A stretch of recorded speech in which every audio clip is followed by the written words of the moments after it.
Today on Mother Mayhem.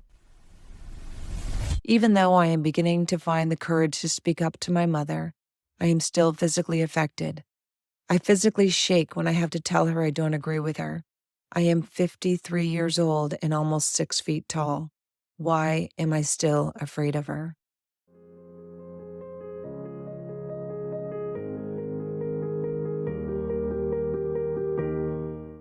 Welcome back to Mother Mayhem, the Narcissistic Abuse Recovery Podcast for Daughters.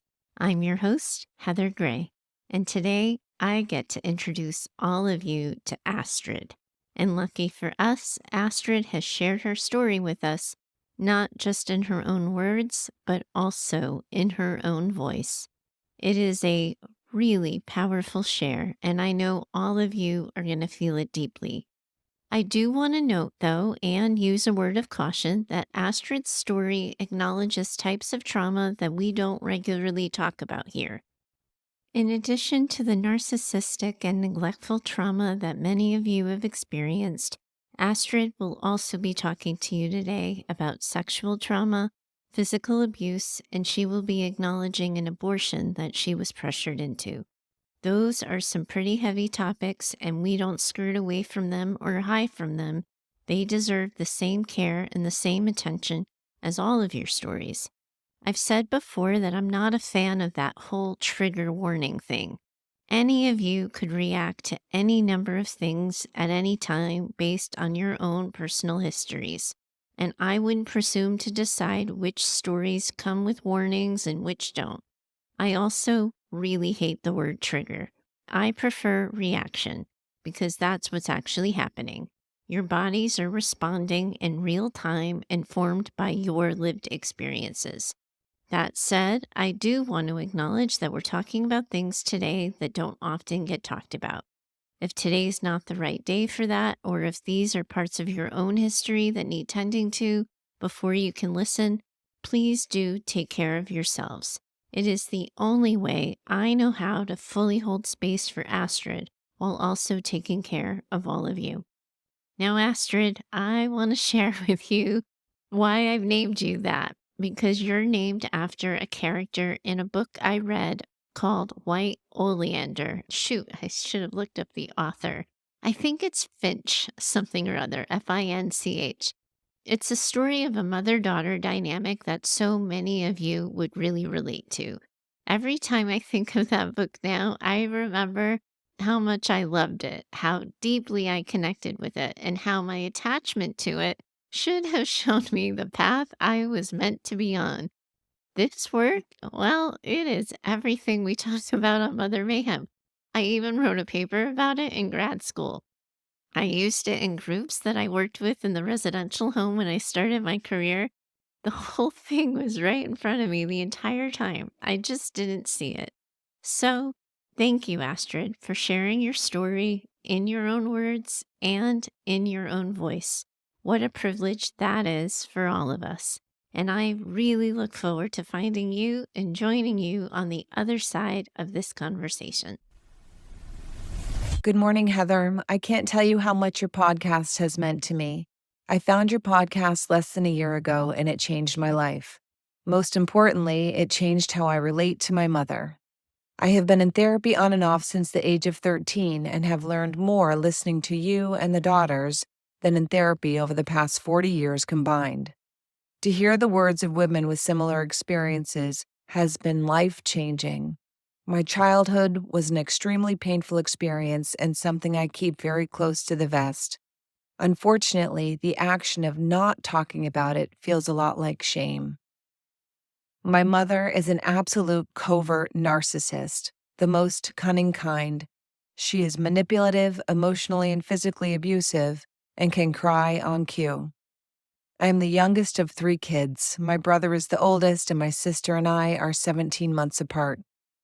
When I was 7 years old, my mother moved us from the state of California, where my father lived, to the state of New Hampshire, allegedly to be around family. Although I can count on one hand how many distant relatives we had in New Hampshire, none of which we saw, ever. My father, although a functioning alcoholic, was remarried, stable, and loving. I see how she likely took us 3,000 miles away to punish him for leaving her. Looking back, the only family we had was her pedophile cousin and his family in Massachusetts. We spent countless weekends with this particular family member. I can clearly remember my mother allowing him to sit us on his lap and kiss us so hard that we could feel his teeth through our lips. She also allowed my sister and I to spend weekends with her brother, who she later told us molested her for years as a child. We were so young we didn't even have the words for what was happening to us. However, the sickest part of it all is that today, still today, I find myself saying in a knee-jerk way, maybe she didn't know. She did know, Heather. She just didn't care. Even though I think I love my mother, I see how cruel and intentionally vicious her actions were. I don't believe my siblings would agree. I hate to say it, but my brother, who is a therapist, drank the Kool-Aid, and my sister has as well. I love them dearly, but have come to believe that any discussion relative to our abuse growing up would be met with anger and denial. We all grew up in the same home, however, we all experienced her abuse in different ways. She slapped, punched, kicked, and both used a belt and a wooden spoon on us. This is what I know happened, although my sister says she doesn't remember much about our childhood. When we reference our childhood experiences as murky, my mother says with a laugh, "That's because your childhood was chaotic," as if she had nothing to do with it. My mother has all but her dissertation for her PhD in anthropology. She started college the year I graduated high school, leaving me to fend for myself. I worked hard. I got a job in a factory and put myself through hair school. From the age of 18 until 25, I had a complete and total lack of guidance. I drank, used drugs, and was gang raped. How I am still alive today, I will never know. When I was 23, I told my mother I was pregnant, and she screamed at me like I was trash. I told her I wanted to keep the baby and that I had a girlfriend who was a little older and was willing to help support me. My mother said I wasn't able or capable to take care of a baby and I needed to get an abortion, so I did.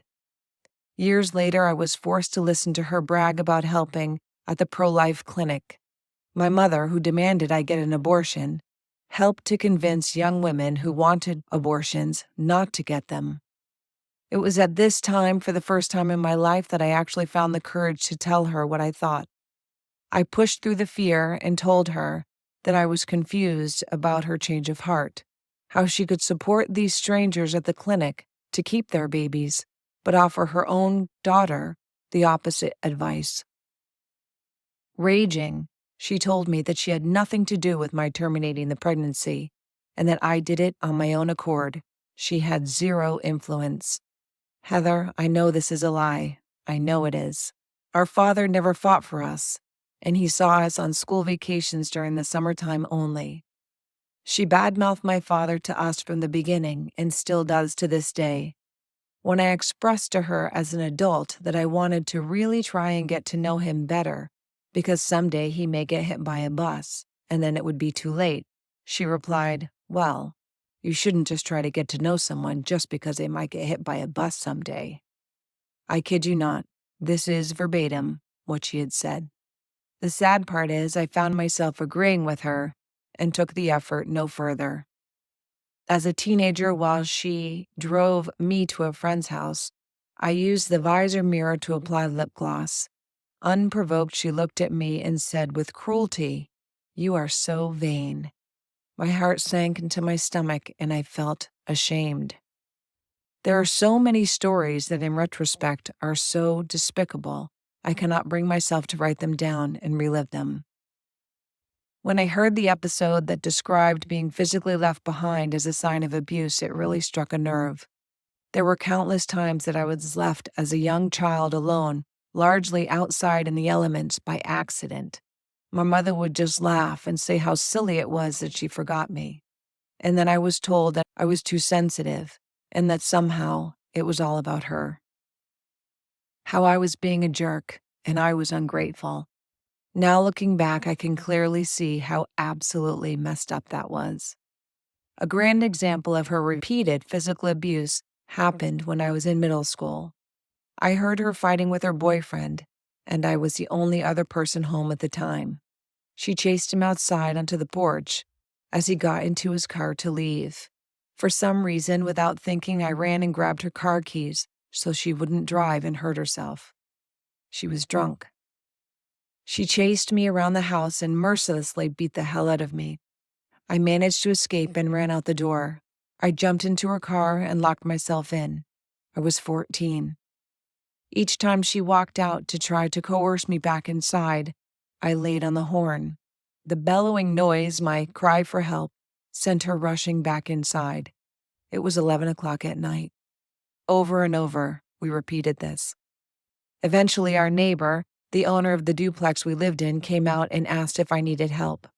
She took me to her house and I slept into her spare room.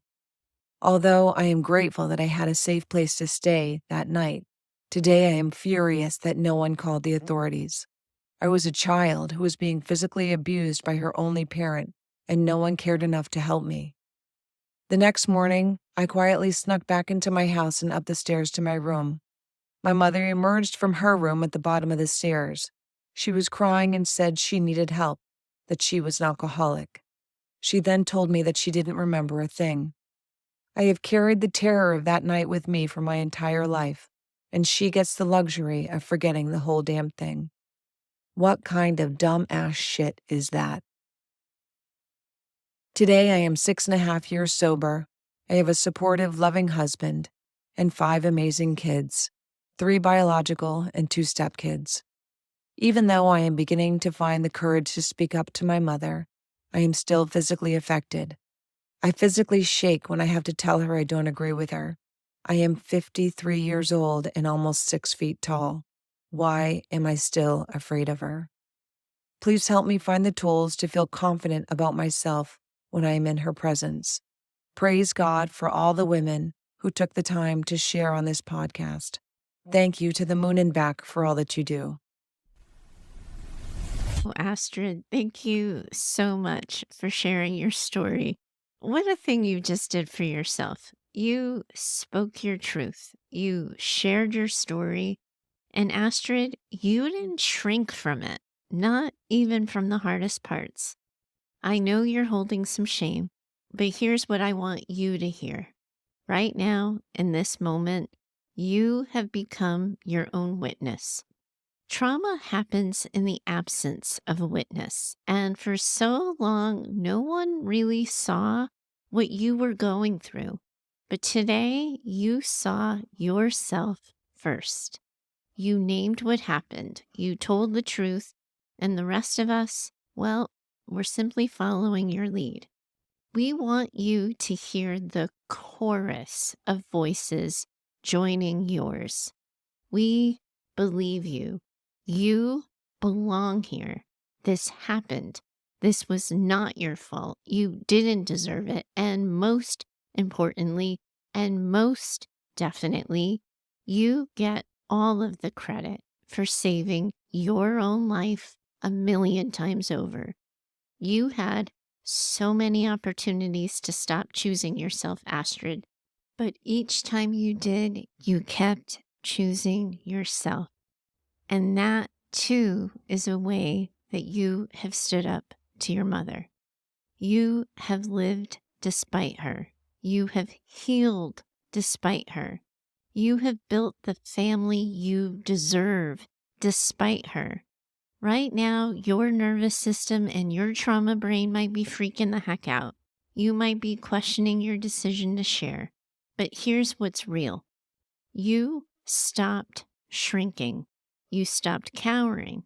And just by moving through the world as someone willing to speak her truth, you are dispelling trauma. You are freeing yourself. And Astrid, here's what else we also know to be true. Your family may never truly see you, not because you're invisible, but because they are incapable of seeing you. They haven't done what you've done. They haven't stepped outside of the abuse to witness their own stories. You have probably heard me say this before about siblings, how trauma brain can intercept their ability to see you, your pain, and your suffering. That doesn't make your experience any less real or valid, but it certainly can create confusion, doesn't it? Because they were right there. They saw it, they heard it, they could have been your witnesses. Of course, except they couldn't because trauma.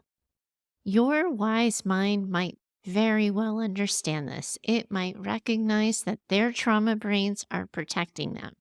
But even when we know something intellectually, it doesn't always feel that way, does it? And Astrid, you have painted a painfully clear picture of who your mother is, what she does, how she reacts when she's confronted, how she punishes anyone who thinks to question her.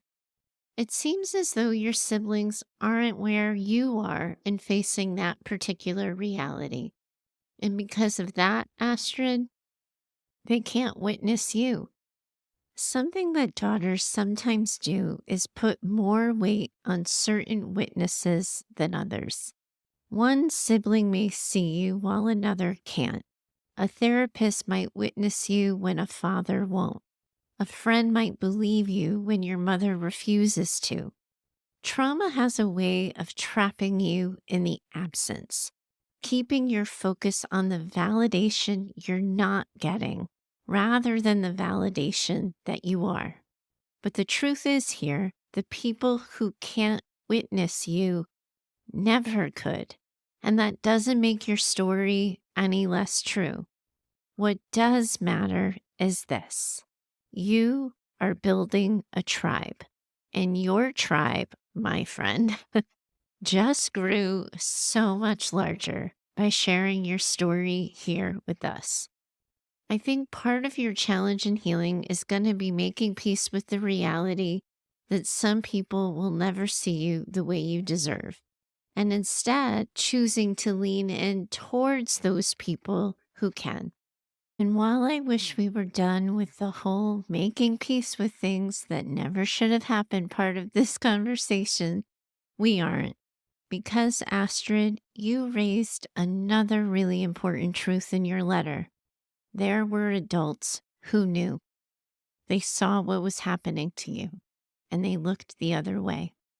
And while it might sound empowering to say, I am woman, hear me roar, as I credit you for saving your own life 1,000 times over, the truth is, you shouldn't have had to.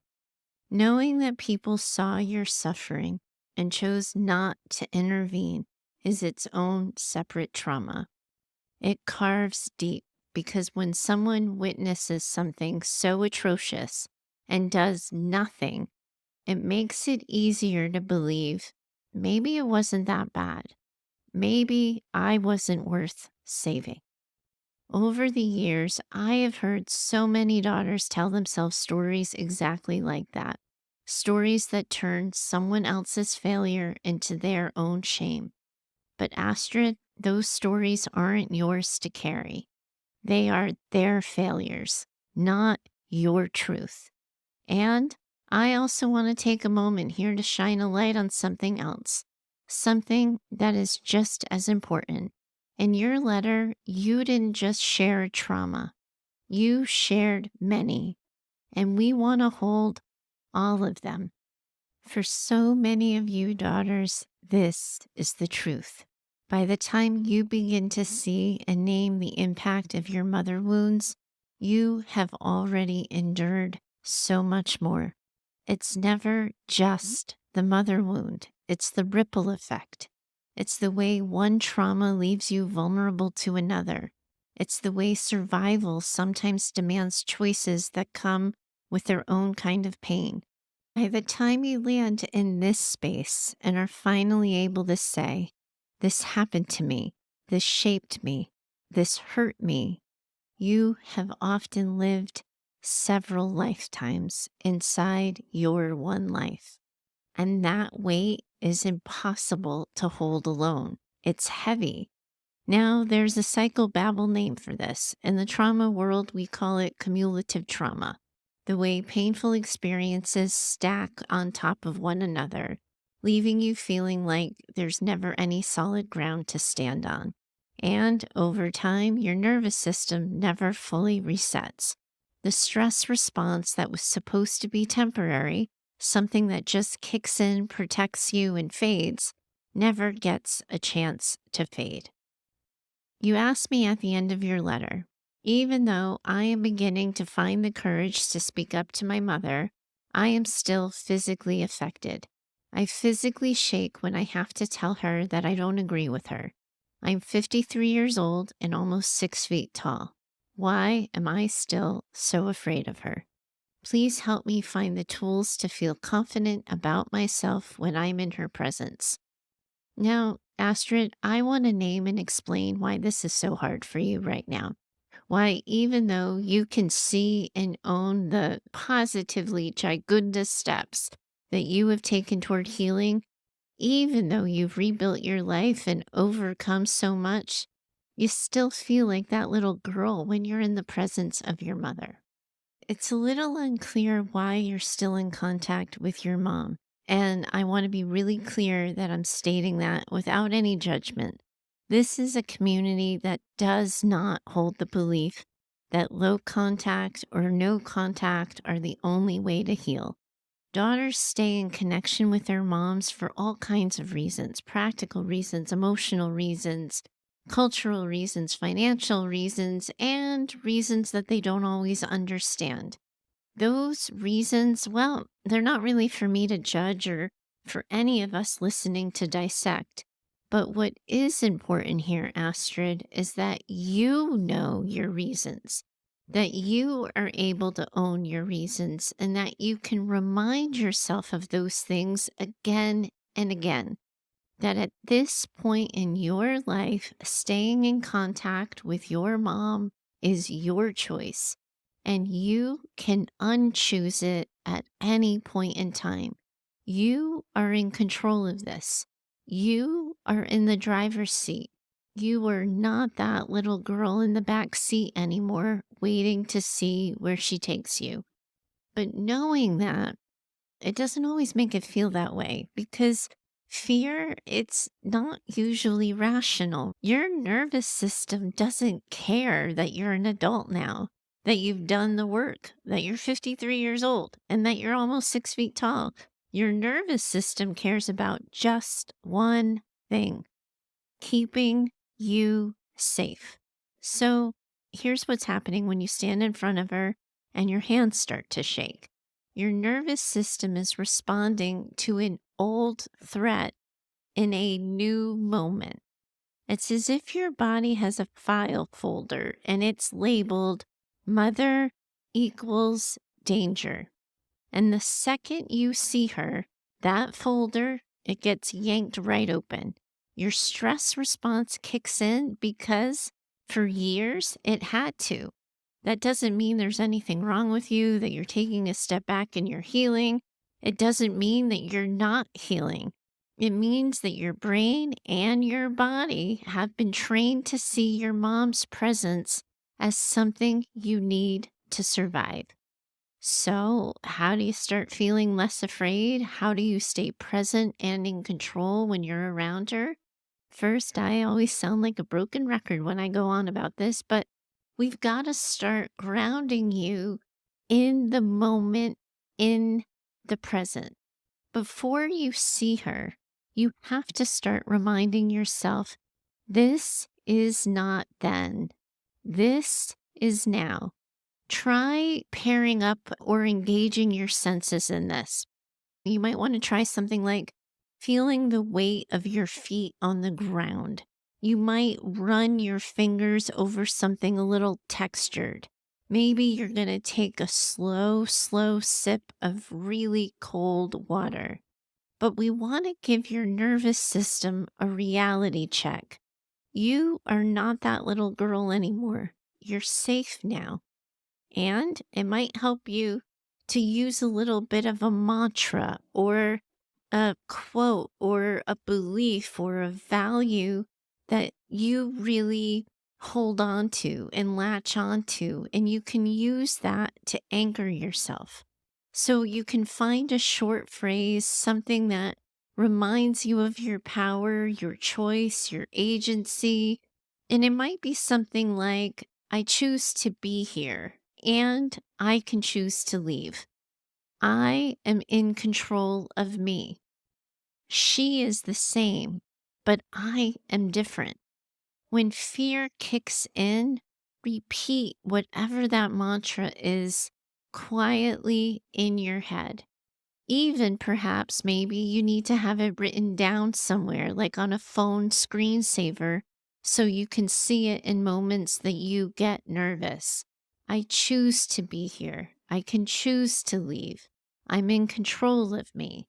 She's the same. I am different. And then again, broken record. We're what, 85 episodes in, and I'm going to keep repeating myself because that's how we build habits. I want you, Astrid, to breathe like it matters. Your breath is one of the few ways that you can send a direct signal to your nervous system that you are not in danger. Try lengthening your exhale. Maybe you breathe in for 4 counts and then try exhaling for 6. Slow your breathing and your body will follow. Another way that people sometimes do it is 2 quick inhales and then an exhale. So you're quickly inhaling twice and then you're exhaling. You can also try shifting your posture so you can own your space. I just had the instinct, Astrid, to say, own your space like a mofo. So maybe you do that too. But trauma has a way of making us small.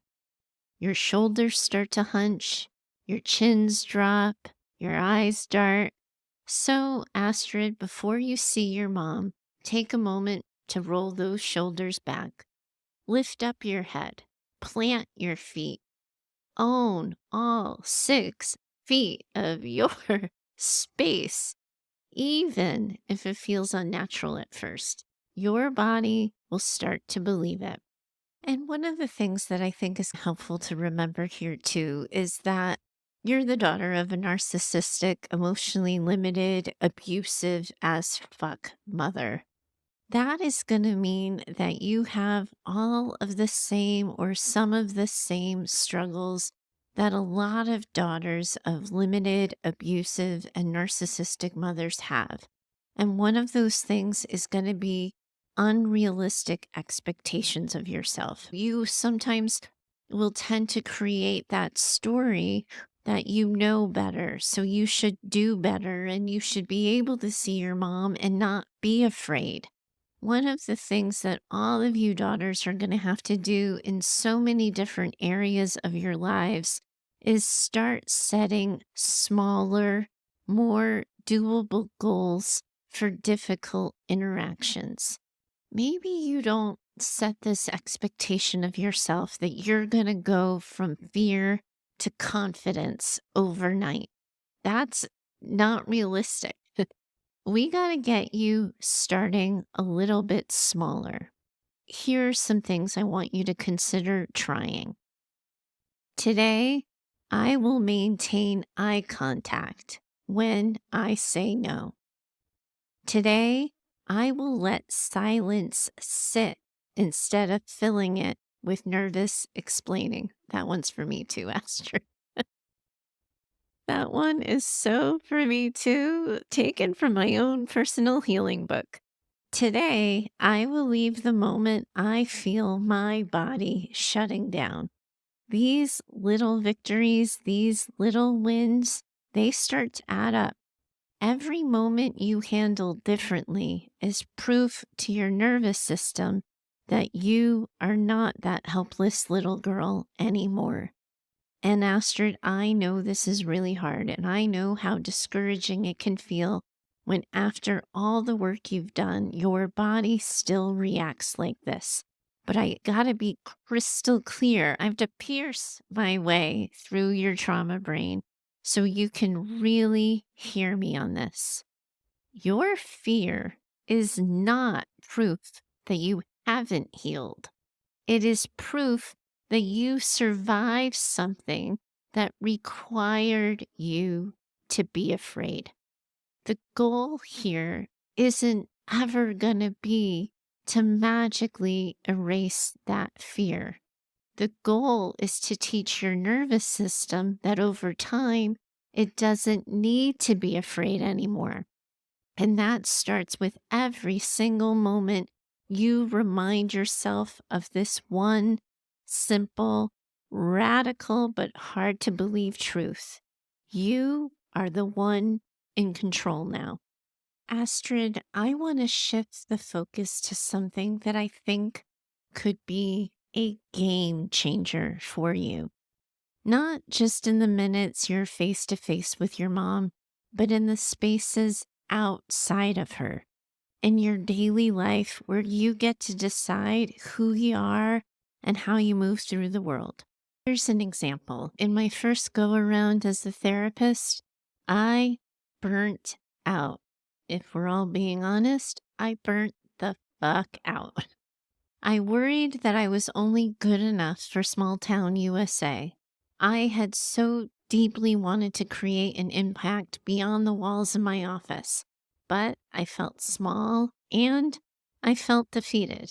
I was either late into my 38th year or I was already 39 when I decided that I was going to have a This is 40 year. Until I turned 40, I would make decisions that reflected the woman I wanted to be at 40. I worked to become her. I started writing for a relationship column. I became an editor. But more significantly and more powerfully for me, well, none of you are going to believe this, but I joined a boxing gym.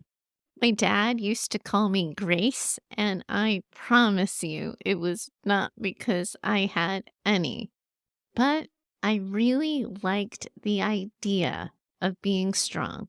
The first time I approached the gym, I totally chickened out and left. The second time, I committed. I took my first class.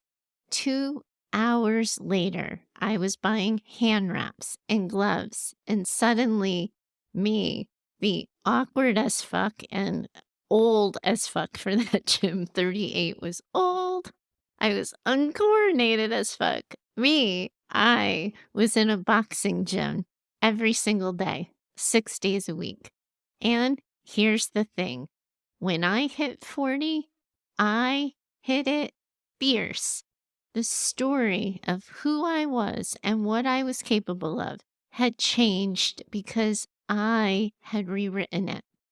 Now I'm close to 48 and I've already started my This is 50 intervention because it worked. I don't need to wait until I turn 49 to start stepping into this next version of myself. At any point in time, my friends, we get to decide this is not who I want to be. This is not how I want my story to end. And we can rewrite it. Maybe, Astrid, you need a little "this is me" intervention. A moment where you start living more in alignment with the version of yourself that you want to be, not the one that's been shaped by your mom. Because the more you build the story of who you are, separate from and outside of that relationship with your mom, the more you're going to be able to access this version of you when you're in her presence. Your mom does not get to be the reference point for your identity. You can armor up. You can protect yourself. You can know without question that she is an emotionally incompetent, abusive woman, and you can stop expecting her to be anything else. You can decide who you want to be in response to her abuse. And in your daily life, away from her, you can start cultivating the version of you that feels strong, that feels whole, and that feels like your real, true self. So, Astrid, where do you begin? You try something new that challenges your current self story. Maybe, like me, you thought of yourself as bad at sports, so you try weightlifting. Maybe you've seen yourself as socially awkward, but you sign up for an improv class. The point isn't going to be good at it. The point is to prove to yourself that you are capable of trying something new. So you make one decision a day as the woman you want to be. What does she perhaps eat for breakfast? How does she dress? What does she say no to? What does she stop apologizing for? Now you start to step into her little by little. Perhaps, Astrid, you want to consider building a ritual that is simply just yours. A morning walk with music you love, a Sunday night bath with a book that, for the love of God, is not about healing, a journaling practice that reminds you of who you are outside of her. Get around people who reflect for you your true self, who reflect who you are back to you. Because it is so easy. You all know this. It is so easy to internalize her voice. But when you surround yourself with people who see you, who speak to your strength, your humor, your resilience, you start to believe those people. You start to believe that reflection. So you have to find those people. Then you work on setting those internal and external boundaries. You don't have to set rules for her. You can set them for yourself. I will not over explain myself to her. I will not let her words dictate my worth. I will leave the moment I feel my body shutting down. Internal boundaries are just as powerful as the external ones. And Astrid, I know this work isn't easy, and I also know you're already doing it. I know and believe you can find your next right step. And you have a whole community of daughters right now who are surrounding you, rooting for you, believing in you. Thank you for your courage and sharing your story in your own words and in your own voice. These episodes are always the most popular ones with other daughters because they hear without question that it isn't just them. And it all hits different when it's in the voice of a daughter, not just mine. Now, I know all of you, I've gone on quite a while with this chat with Astrid, but if you all have a couple of more minutes, I want to include all of you in an important conversation about our community. I have been sharing with all of you my vision for Mayhem and how it is growing and shifting. And I want to keep including all of you in that. And admittedly, I am totally still working out the kinks and how to frame who we are and what we do in a way that is easy to say, easy to read, and easy to search for. This week was supposed to be the first time that I officially said, "Welcome to Mother Mayhem, the podcast for daughters of narcissistic and emotionally limited mothers." I tried several versions several times. I think that one might be my final answer, but I haven't quite landed on it yet. I know that I want it to be simple. I want it to be clear. I want it to be inclusive. And I'm not quite there yet, but I'm also open to your suggestions. Here's, though, what I do know. What we're building together is a network and a community of support around the podcast. First up, we have Tuesday Group. If you are looking for live, real time support, Tuesday Group is where you're going to find us. It is our weekly virtual peer support group for daughters of narcissistic or emotionally limited mothers. We meet every Tuesday from 12 to 1:30 Pacific Standard Time, and it is a space where you can share, connect, and hear from other daughters who get it. It's a place where you can be seen and supported as you navigate your journey. You can drop in whenever it works for you if that sounds like something you need, and you can find a link to sign up in the show notes. And now we also have Mayhem Daughters, our private online community off of social media where daughters are able to connect in an ongoing way. It's a space for conversations that don't have to fit into an Instagram algorithm or an Instagram caption. They don't have to fit into a 15-second reel. Inside, you're going to find discussions and resources, but most importantly, other daughters who absolutely positively understand you on day one. If you've ever wanted a place where you can ask a question, share a win, or just say, is it just me?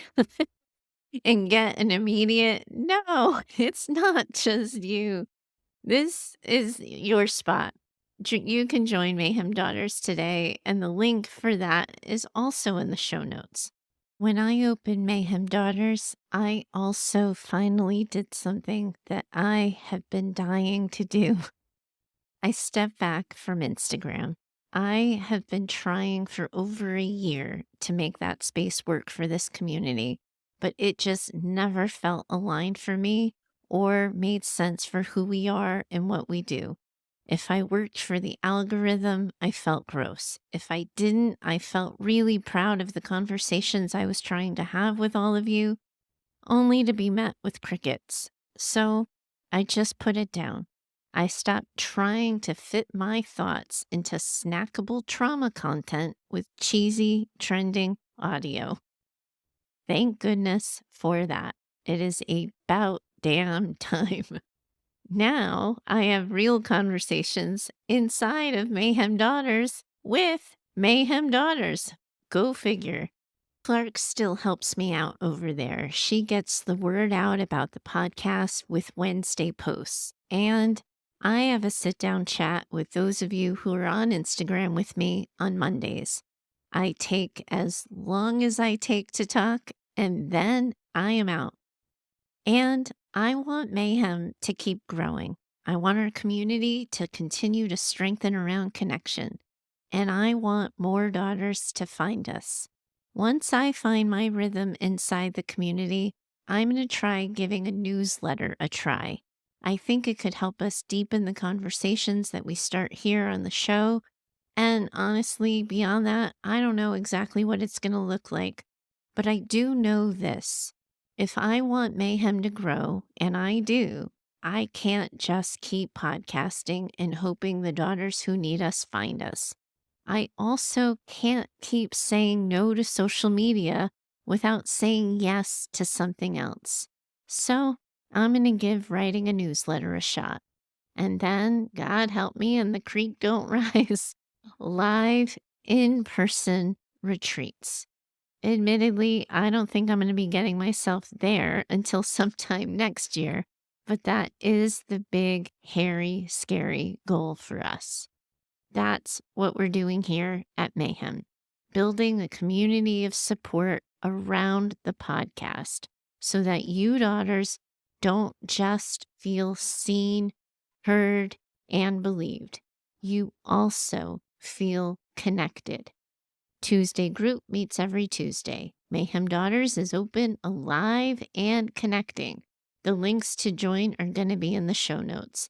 And if you want to help us grow and help other daughters find the show, you can always share the show or leave a rating and a review in your podcast app. All of you are in this community of women around the world who are in this with you. And I, for sure, most definitely, am in it with you too. Bye for now. I do hope you enjoyed today's conversation. If you have a question you'd like me to consider for the show, please do email me over at heather@daughtersnpd.com. You are always welcome to share your story or questions by recording yourself using the voice app on your phone. For best recording quality, please do record directly into your phone without using headphones or Bluetooth speakers. We're building an incredible community as well over on Instagram, and I'd love to see you over there too. You can find us at Daughters NPD. Lastly, if you love what you've been hearing here on Mayhem and have found the show helpful in your own trauma recovery, please do consider becoming a Mother Mayhem sponsor by purchasing simple scripts for saying hard things. It's a resource I created that provides the right words for the hard conversations, and it covers life, love, and work. You'll find a link for that in the show notes. If you know another woman who needs this conversation in her life, please do share the show with her. Your reviews and social shares help spread the word, and I hope you'll consider doing so. Special thanks to Heather Clark for editing the show. She's in my head and knows what I meant to say when the words come out backwards. Thanks so much for your time today. As always, I'm in it with you. Bye for now.